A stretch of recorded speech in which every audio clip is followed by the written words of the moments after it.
Here's more on part 1 of Chris Watts' bogus confession. That's next. Welcome back to the More Channel Shakers. Derek Van Shake here. This is a More on video on my main channel about Chris Watts lying in his full detailed confession. This is his full confession when Grahm Coder from the FBI. How is it possible that a woman and 2 kids are just completely gone off the face of the earth? What happened? Tammy Lee from the CBI. You obviously are a really bad liar. And Dave Baumhover from Frederick PD came and visited Chris Watts, and Chris Watts told them completely what he says is the full truth of what actually happened. That was in February of 2019, after Chris Watts was sentenced to many lifetimes in prison. Life, 48 years, 12 years each for those counts. So the whole idea was supposedly this, that, okay, after he was sentenced and the case is closed, he can finally reveal to everybody what actually happened and not receive any additional consequences for what he did. So he can feel free to say the complete truth. The last time we talked to you was a different situation, right? Our investigation was open and your case was open. That's completely different now. So your case is completely closed. Nothing about what we're going to talk about today has anything to do with an open investigation. So we're not here to get more charges on you or get any statements from you that are going to jam you up anymore, right? That's all done. So all of our cases are closed and the court case is closed. So there's nothing that we're going to talk about today that's going to get you in any type of more trouble at all. However, as we saw on my main channel, he was not saying the full and complete truth of what actually happened. Because, yes, it seemed to be that he was trying to save or maintain anything that's what's left of his reputation. You may be wondering, reputation to who? He's already, committed probably the worst thing you could possibly do. And now he's spending the rest of his life in prison. So how much worse can it get? Well, he still has family that loves him. We love you. And we forgive you, son. So if he makes himself out to be an even bigger monster, or the monster that we all suspected he was, then his friends, family, and all the people that are kind of still supporting him are going to support him a lot less, making his life in prison even worse. In addition, if word gets out in the prison that it was premeditated, then less people in the prison are going to want to associate themselves with him and even maybe physically harm him in the prison. So Chris Watts does have a lot to lose if the full and complete truth does get out that it was all premeditated and was not an act of temporary extreme rage that he's describing. Some of you in the comments I saw write, oh, well, this is really hard to watch and everything like that. And yeah, I'm sure it is a little hard to watch, and it's kind of emotional to see kind of what was and what he did. But just imagine how hard it was to edit that thing. It was extremely difficult. It's extremely difficult to talk about this.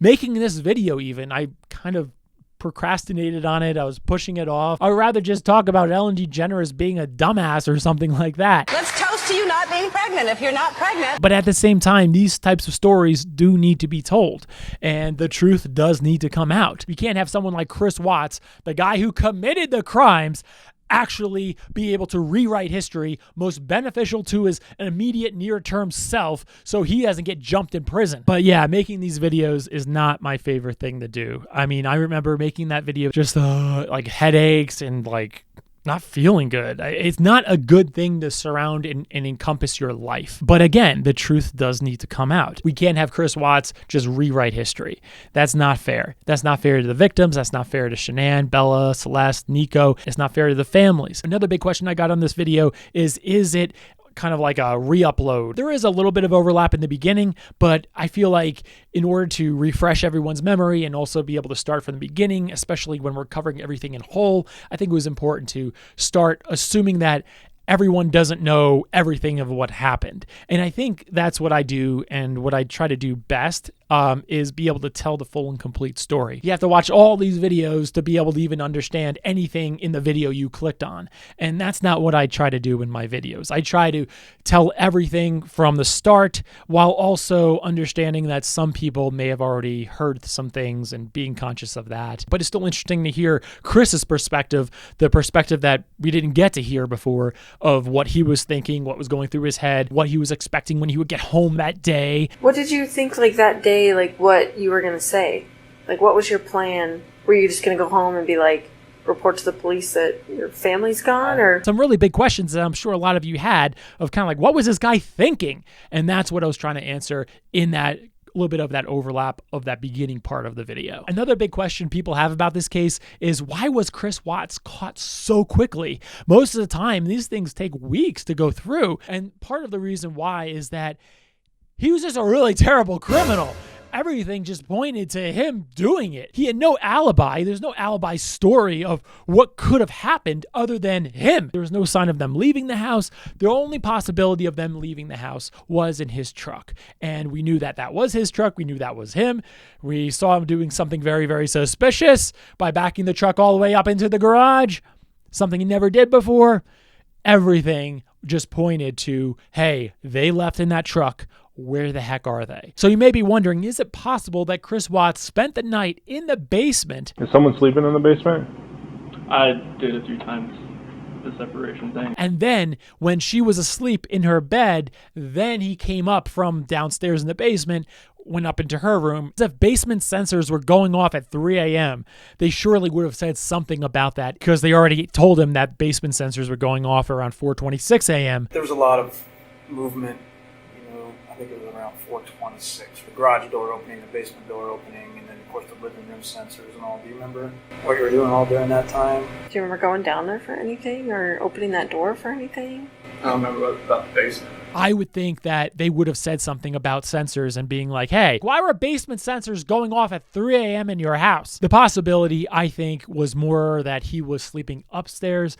But then again, maybe he was sleeping downstairs and then basement sensors were going off at 4:26 because he was getting out of the basement and going upstairs to go and do the deed. Now, is it possible that they did not have a conversation at all that night and Chris is just completely making and fabricating that whole entire conversation that he had with Shanann? Is that possible? He gave a lot of specific detail and he was able to really tell the conversation pretty much twice, because what happened is he told it once and then they all went to lunch. Chris went to lunch on his own. They didn't go to lunch with Chris. They came back from lunch and then he retells a good amount of that conversation that they had a second time. So to be able to really tell the conversation twice in that much detail, it has to be at least somewhat true, where he's at least remembering some of it. And it's not coming from just a complete fabrication. Not saying that everything that Chris told is completely accurate or he didn't omit anything. He surely did. When Chris says, I don't love you anymore, and then she says, oh, you'll never see the kids again. We were talking about, but it was, like, I love you anymore. And then she was like, you're never going to see the kids. As soon as she started talking like that, then it was on. Okay. But it was you saying that you didn't love her, is that right? Okay.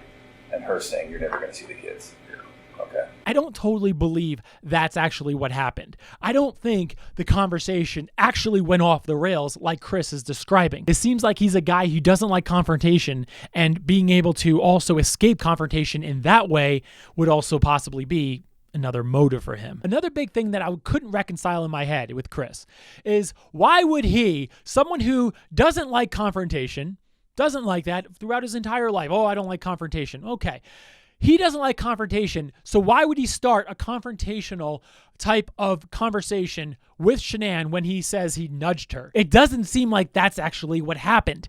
I think what actually happened was the conversation was initiated by Shanann when she got home that night. Something happened where they started talking that night, and then the act was committed when she fell asleep. Chris admittedly is not a confrontational type of guy, so it makes no sense that he would wake her up in the middle of the night and have a confrontational type of conversation with Shanann. I crawled back. I got on my side of the bed. And I just nudged her like that. Oh, okay. And then you're talking while you're on top of her? Mm-hmm. Okay. That seems confusing to me. Is that actually what happened?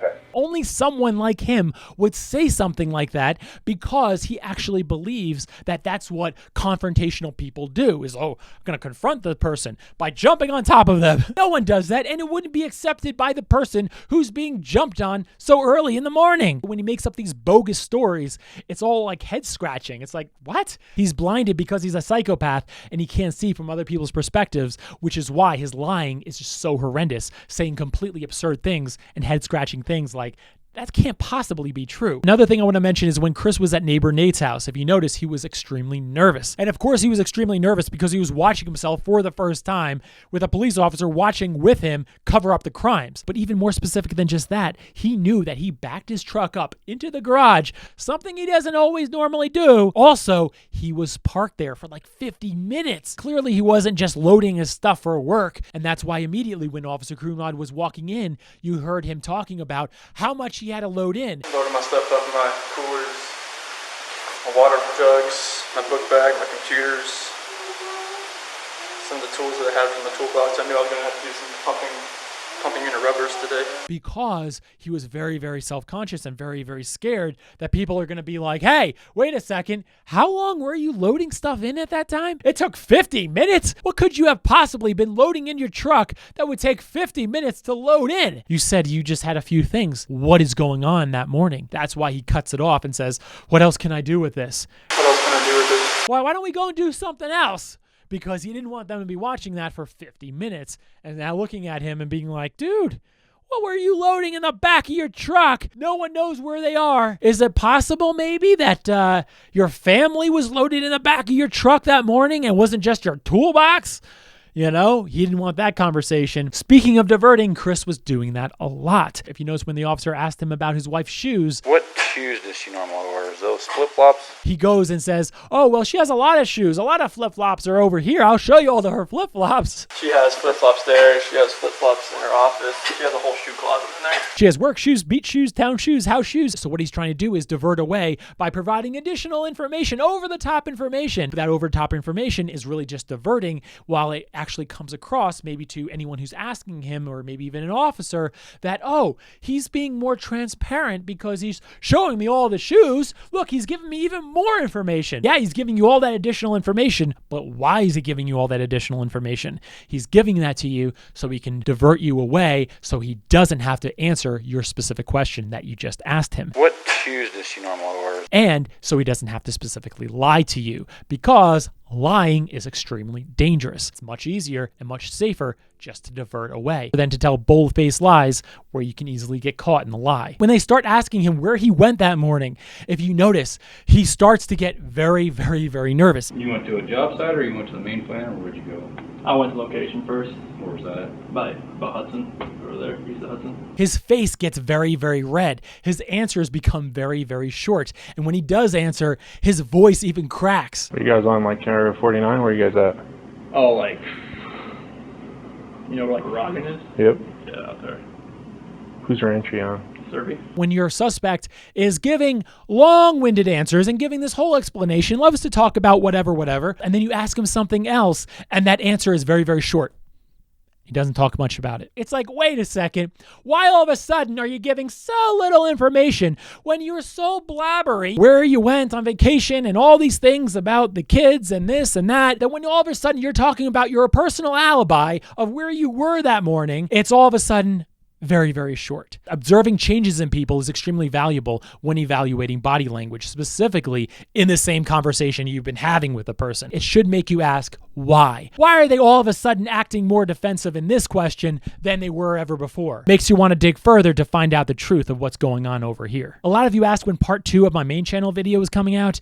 That will probably be out when my main channel video gets say like 1 million views or so. I want to make sure a lot of people are looking forward to and looking for that part 2. And it's not just maybe 100,000 people, but say like 1 million or 2 of people that are, expecting that part 2. So with that said, the next few videos on my main channel will probably not be Chris Watts, probably be some other things I'm working on. Give this video a thumbs up if you think Chris Watts lied in his full confession. Give this video a thumbs down if you think Chris Watts was 100% truthful in his full detailed confession. Now in the comments, what do you think happened that terrible night? Do you think Chris slept in the basement? Do you think they had the conversation or not had the conversation? Do you think it was emotional? Do you think it was not emotional? What do you think? Let everyone know. Put that in the comments below. If you're not already subscribed, hit that subscribe button now because we don't want you to miss out on more on videos from body language and investigative videos on my main channel. And I'll see you at the top.